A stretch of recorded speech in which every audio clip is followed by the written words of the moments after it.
Bizim ilk dinlədiyimiz reper kimidir.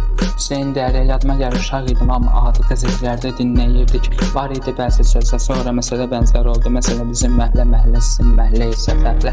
Hamının səhvi var bu həyat, güya düzmü kim bilir ki, garanti sabah olmayacaq. Dərya üzgün, bugün üzgünəm ki, sağlığında dəyər vermədim. Öləndə sonra isə cümlələrimin ardı-ardına düşdüm.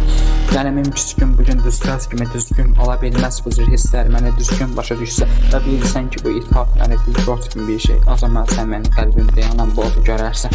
4 ilimi rəfə qurban verdim, halala olsun, amma bugün ilk dəfə əlimə qələm alaraq ithaf yazdım. Çox insan həmişə oldu rəfələ qarşı sayğısız, indi bədənə ağrısız, təəssüf ki qayğısız. Bu xəbər çox pis idi, bütün azət dalğalandı, sonra xəbər çıxdı, efirədərlə buxarlandı. Çox insan həmişə oldu rəfələ qarşı sayğısız, indi bədənə ağrısız, təəssüf ki qayğısız. Bu xəbər çox pis idi, bütün azət dalğalandı, sonra xəbər çıxdı, efirədərlə buxarlandı.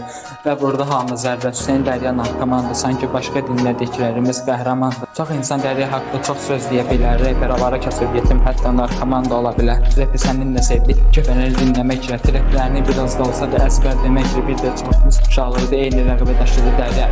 Bir də çoxumuz eyni rəqəbə daşıdı Dərya. Əldə tabaşı ilə divarlarda yazdı Hüseyn Dərya. Nə üçün özünü bu qədər dəyər dəyməsinə yordun, sonra atasız qaldı indi bir qızın və oğlun. Sən narkoman deyənlər deyildi dostu, son dəfə can vətənim dedin və sonra əbədi sustun.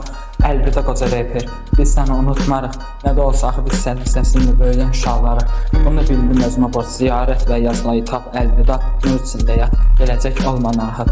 Çox insan həmişə reperə qarşı oldu sayğısız, indi bədəni ağrısız, təəssüf ki qayğısız. Bu xəbər çox pis idi, bütün azrət dalğalandı, sonra xəbər çıxdı, efirədərliyə buxarlandı. Çox insan həmişə reperə qarşı oldu sayğısız, indi bədəni ağrısız, təəssüf ki qayğısız. Bu xəbər çox pis idi, bütün azrət dalğalandı, sonra xəbər çıxdı, efirədərliyə buxarlandı.